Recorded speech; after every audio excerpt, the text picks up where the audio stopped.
ನಮಸ್ಕಾರ ಸ್ನೇಹಿತರೆ, ನಾನು ಹನುಮಂತ್ ಮಾಗಿ. ಸ್ನೇಹಿತರೆ, ನಿಮ್ಗೆಲ್ರಿಗೂ ಕೂಡ ಗೊತ್ತಿರೋ ಹಾಗೆ ಬಿಗ್ ಬಾಸ್ನಲ್ಲಿ ಬೇರೆ ಬೇರೆ ರೀತಿಯಾದಂಥ ವಿವಿಧವಾದಂಥ ಟಾಸ್ಕ್ಗಳನ್ನು ಕೊಡ್ತಾ ಇದ್ದಾರೆ. ಅದರಲ್ಲೂ ಕೂಡ ಈಗ ಬಿಗ್ ಬಾಸ್ನಲ್ಲಿ 2 ಟೀಮ್ಗಳಾಗಿ ಬದಲಾಗಿದೆ. ಅಂದರೆ 2 ಟೀಮ್ಗಳನ್ನು ಬಿಗ್ ಬಾಸ್ ಅಂತ ಹೇಳಬೇಕು ಅಥವಾ ವಿಲನ್ ಅಂತ ಹೇಳಬೇಕು. ಈಗ ಸದ್ಯಕ್ಕೆ ವಿಲನ್ ಅಂತಲೇ ಹೇಳೋಣ. ಸೊ ವಿಲನ್ 2 ಟೀಮ್ಗಳನ್ನು ಮಾಡಿದ್ದಾರೆ. ಒಂದು ರಜತ್ ಪರ ಟೀಮು, ಇನ್ನೊಂದು ಅಶ್ವಿನಿ ಗೌಡ ಪರ ಟೀಮು. ಅಶ್ವಿನಿ ಗೌಡ ಮತ್ತು ರಜತ್ ಈ ಟೀಮಲ್ಲಿ ಏನಿದೆ, ಒಂದು ಪಾಯಿಂಟನ್ನು ಗಳಿಸ್ಬೇಕಂದ್ರೆ ಈ ಒಂದು ಕ್ಯಾಪ್ಟನ್ಸಿ ಓಟಕ್ಕೆ ಹೋಗಬೇಕಾದಂಥ ಸಂದರ್ಭದಲ್ಲಿ ಈ ಒಂದು ಪಾಯಿಂಟ್ ಕೌಂಟ್ ಆಗುತ್ತೆ. ಹಾಗಾಗಿ ಈ ಒಂದು ಪಾಯಿಂಟನ್ನು ಗಳಿಸೋದಕ್ಕೆ ವಿಲನ್ ಒಂದು ಟಾಸ್ಕನ್ನು ಕೊಡ್ತಾರೆ. ಒಬ್ಬರು ಟ್ಯಾಟೋ ಹಾಕ್ಸ್ಕೋಬೇಕು, ಅದೇ ರೀತಿಯಾಗಿ ಒಬ್ಬರು ತಮ್ಮ ಏನು ಕೂದಲಿಗೆ ಕಲರನ್ನು ಹಾಕೋಬೇಕು ಅನ್ನೋದು.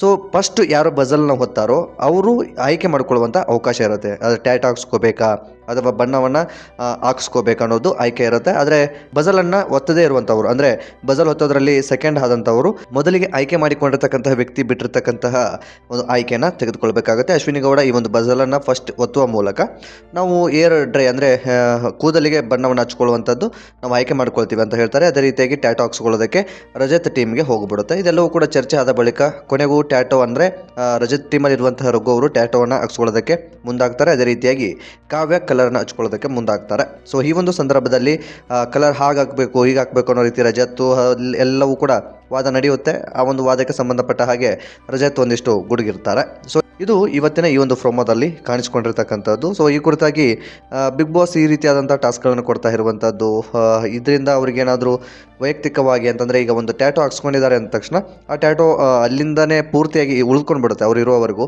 ಸೊ ಅದು ಹೇಗೆ ಸಾಧ್ಯ? ಈ ರೀತಿಯಾದಂಥ ಟಾಸ್ಕ್ಗಳನ್ನು ಕೊಡ್ಬೋದಾ? ಅಥವಾ ಕೊಟ್ಟಿರ್ತಕ್ಕಂಥ ಟಾಸ್ಕಲ್ಲಿ ಈ ಟ್ಯಾಟೋ ಹಾಕ್ಸ್ಕೊಂಡಿದ್ದಾರಲ್ಲ ಅದು ಕ್ಷಣಕ್ಕೆ ಮಾತ್ರ ಇರೋದಕ್ಕೆ ಸಾಧ್ಯನಾ?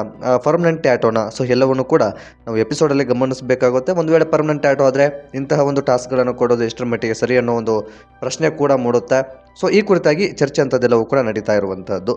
ಈಗ ನಿಮ್ಮ ಪ್ರಕಾರ ಟಾಸ್ಕ್ ಕೊಟ್ಟಿರ್ತಕ್ಕಂಥದ್ರ ಬಗ್ಗೆ ಏನು ಅನಿಸುತ್ತೆ ಕಾಮೆಂಟ್ ಬಾಕ್ಸಲ್ಲಿ ಮೆನ್ಷನ್ ಮಾಡಿ. ಈ ವಿಡಿಯೋನ ನಿಮ್ಮ ಫ್ರೆಂಡ್ಸ್ಗೂ ಕೂಡ ಶೇರ್ ಮಾಡಿ. ನೀವೇನಾದರೂ ಮೊದಲ ಸಲ ನಮ್ಮ ಚಾನಲ್ ನೋಡ್ತಿದ್ರೆ ಈ ಕೂಡಲೇ ಸಬ್ಸ್ಕ್ರೈಬ್ ಮಾಡಿ.